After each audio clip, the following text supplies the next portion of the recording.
Let's be honest. No one is buying this brand of driver in 2022. Now you might be thinking, Simon, why do you look so wet?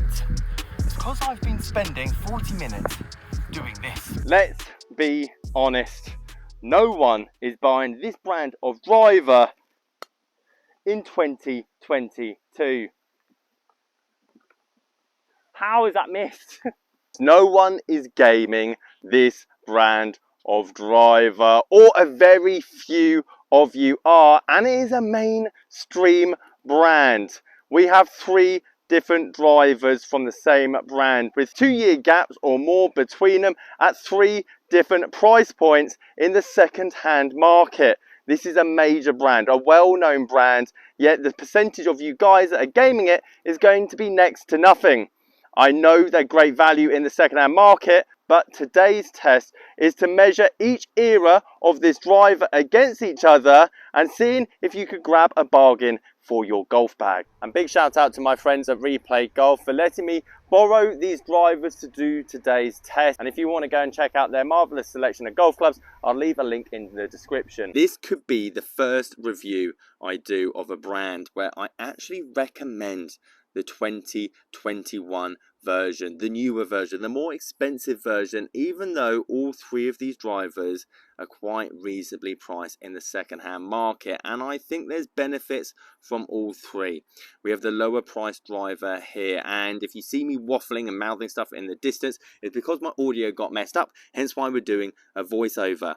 If we're talking plain ball speed between all 3 drivers, there is no difference, but it goes to show this brand learned. It's early in the game. It's only been designing and making clubs over the last 12 years compared to the big boys, and it shows in the earlier models. Off the face, shaft design, grip, overall weight, I was really impressed, and the fact you can pick this up for 60, 70, 80 pounds on eBay when they're on there, I think is a great buy for a long hitter. But for the average golfer, the average amateur, you can honestly tell the advancements in terms of forgiveness over the next 2 generations. Next up is this mid-range driver. Came out in 2018, obviously more advanced in terms of the forgiveness and overall lightness of that head design. Even though I'm using a Tour X stiff in this driver head and sadly couldn't swap the shafts between each heads because the adapter did evolve, this felt overall lighter compared to the other one that was just an X stiff shaft. That being said, there wasn't much difference in terms of club head speed gain and ball speed gain, considering I was just trying to find a nice, comfortable playing swing. I wasn't going after it, I wasn't trying to hit it hard, and I just wanted to see how they would react for my swing. And sadly, this one came out out of the hill, whereas the second one I absolutely launched. Nice high ball speed, nice high carry, but again, 2 yards difference to the first model. So even though it felt more forgiving, in terms of raw distance, not that much difference. Walking up the fairway, you're taking both of these, and whether you go down the 2016 version for 70 to 100 pounds, or let's say the 2018 version for 100 pounds, 110 pounds, if you're finding a driver, no matter the brand, loft, shaft, grip, that does a lot of this, the faces means absolutely nothing if that club face is open, or your swing path is massively across the ball, as you'll only be hitting it further into that stuff. Then we move on to the controversial 2021 option, and it's only controversial because this might be the first new driver of a brand that I actually recommend you guys buying. And if it wasn't for the other 2 drivers that potentially weren't competing with the competition, like your 2016 TaylorMade M2 or your 2018 Callaway Epic Flash, for example, this hasn't got the love from what I've seen in the second-hand market. And when I show you the prices of what this thing's going for, and bearing in mind this is still current for 2022 at the moment, you can go and get fitted for this driver, £400 plus. I think you're getting a nice balance of not only light club head speed, but ultimate forgiveness, and to be honest, a very good aesthetically looking driver. So for the final test, we hit them side by side, and forgetting everything that I've just said, considering I'm saying the newer version driver is actually better than the other two for the average golfer, I would pick the low option for my golf bag. It felt heavy, it felt stiff, and I felt in control of the head. Yes, I probably swung it slightly slower than the other two, but what's the point in swinging the other two faster if I'm going to lose that fairway percentage? What I'm saying is there's advancement through this brand and their driver technology that's quite apparent over a 6-year period, but there's still benefits of each driver. The downside of the lower end option is trying to find one because there's not much supply.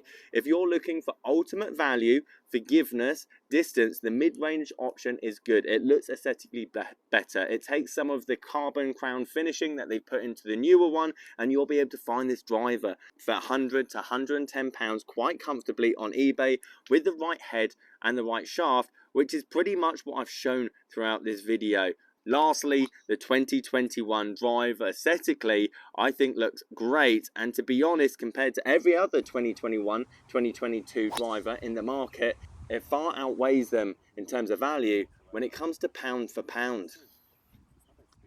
I am of course talking about Strixon, so forgotten that I didn't even mention in my top tier list when I was ranking drivers, and there's a good reason. They haven't been making drivers or clubs in general for an extremely long time. They need to emerge into the market, but quite like Mizuno and the other Japanese brands, especially in the UK from personal experience, like Honma, they don't do well second-hand value. There's not that many people looking to go and get some of these drivers, and let me break down my theory on all of these. This suited to me the most, mainly because the head and shaft combo was my kind of weight. Yeah, I couldn't swing this anywhere near as fast as the other two because of that combination.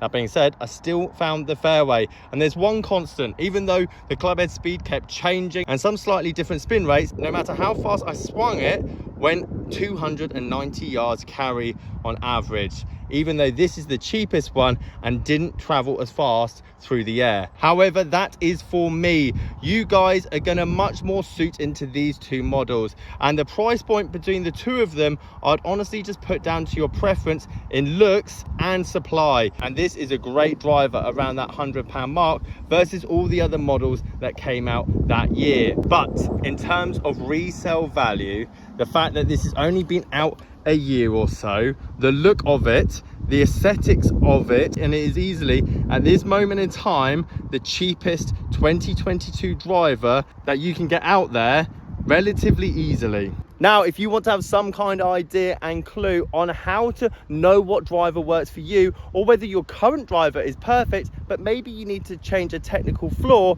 this video up here is exactly what you need to go and watch.